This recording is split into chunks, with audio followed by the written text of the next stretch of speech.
Hi guys, my name is Holly. Welcome back to my channel. Oh my god.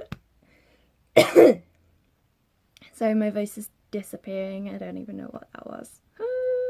Anyway, welcome back to my channel. I hope you're all doing really well.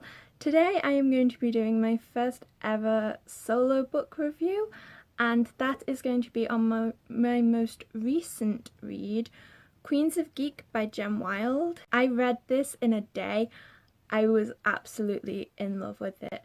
So yeah, I just want to talk about this today, give my opinions on it, and hopefully if you like the sound of it, you guys will check it out too. So to kick off this book review, I just want to go into a bit of detail about Jen Wilde. She is a non-binary, bisexual and autistic writer. I have been looking at her on Instagram and on Twitter, and she seems like such a cool person that I would love to be friends with. She also loves Harry Styles. I also love Harry Styles.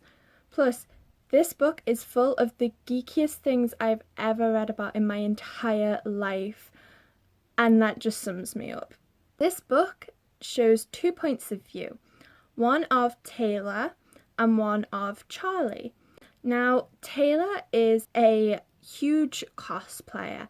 So she is a fan of an author called Skylar, I think, and her selection of novels, which I imagine are a little bit like Harry Potter or something like that, called Queen Firestone, and she goes to meet her at SuperCon, which is the equivalent of San Diego Comic-Con, in order to get her autograph, and she cosplays as Queen Firestone. She is also autistic, so it is Own Voices for Autism, and she also has anxiety. I have really bad anxiety, and reading this made me relate a lot to Taylor. There is a section I have marked off, like little sections, bits that I really enjoyed, and one of the sections is when she's talking to another person who has autism, and they're talking about anxiety, and the way that Jen Wilde has spoken about it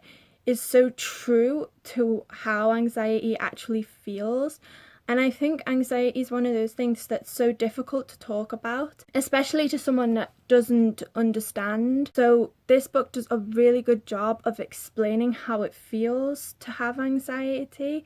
And I actually I cried, and I had to put the book down for a little bit just to sort of get my head around it and build myself up to read the rest of it. So yeah, the whole discussion about anxiety and disability is so important, and it was amazing to see it represented in such a positive way, because Taylor also suffers from panic attacks, which I have suffered with a lot, and the whole description of how a panic attack happens and what it feels like is so real and truthful, and it's not over dramatized or romanticized in any way. It's just true, and it's raw, and it's not shown positively either, but it does show that despite her anxiety, she can still go and do whatever the hell she wants to do.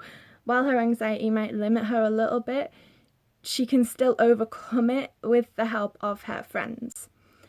The second character, who is talked about a lot and whose hair is the front cover, is Charlie. Now, Charlie is a relatively famous YouTuber who has also starred in a new movie alongside her ex-boyfriend. Charlie is an openly bisexual character, which I think is very refreshing for a story that is dealing with LGBT characters, because a lot of the time it does just talk about them coming out and what it feels like, and you never really get books where they've already overcome that, and it's very positive as well. Like, she's very proud of her bisexuality, which is another thing that I related to as well. As her ex-boyfriend is in this book as the co-star of this new movie that they're promoting at SuperCon, there is sort of clashes and between the two of them, and talks about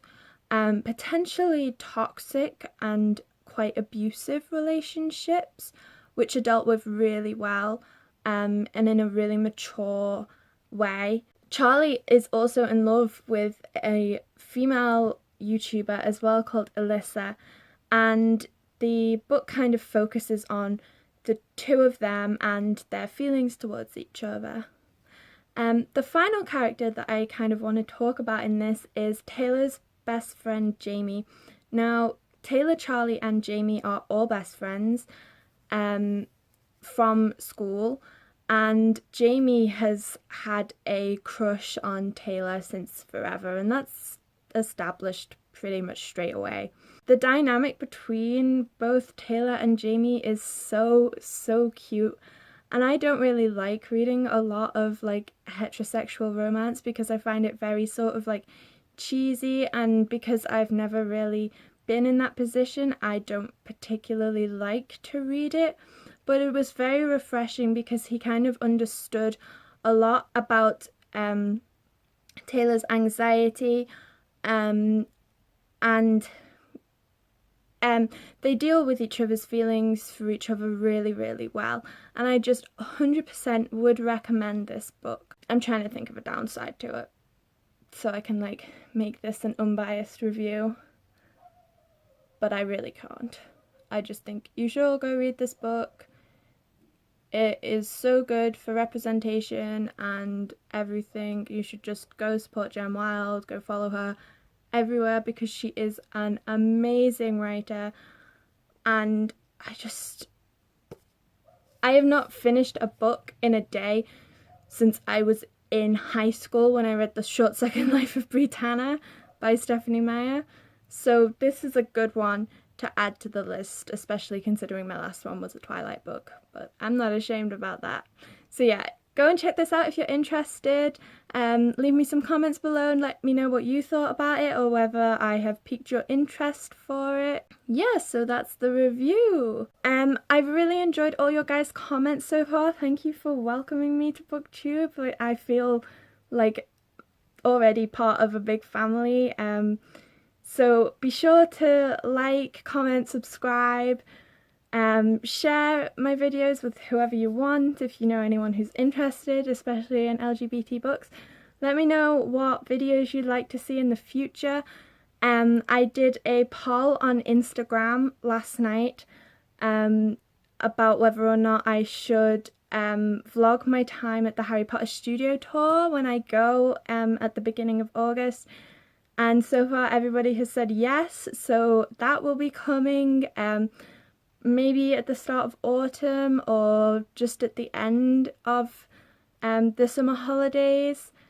So if you'd like to see that, let me know below. I have been twice before with my girlfriend, but this time I'm going with my family, and my little brother is a massive Harry Potter fan and it's going to be his first time seeing it, so I cannot wait to share with you his reactions. It's going to be so amazing. Thank you to Rachel for tagging me to do the Harry Potter book tag, which I will be doing hopefully as my next video. Let me know if there's any tags, challenges, anything like that you want me to do. Let me know below or on my bookstagram at Holly Loves Books, or follow me over on Twitter at BazXSnow. Yes, that is a Carry On reference for all you Rainbow Rowell fans out there. So yeah, that is it. I hope you guys are all doing well, and I will see you in my next video. Bye!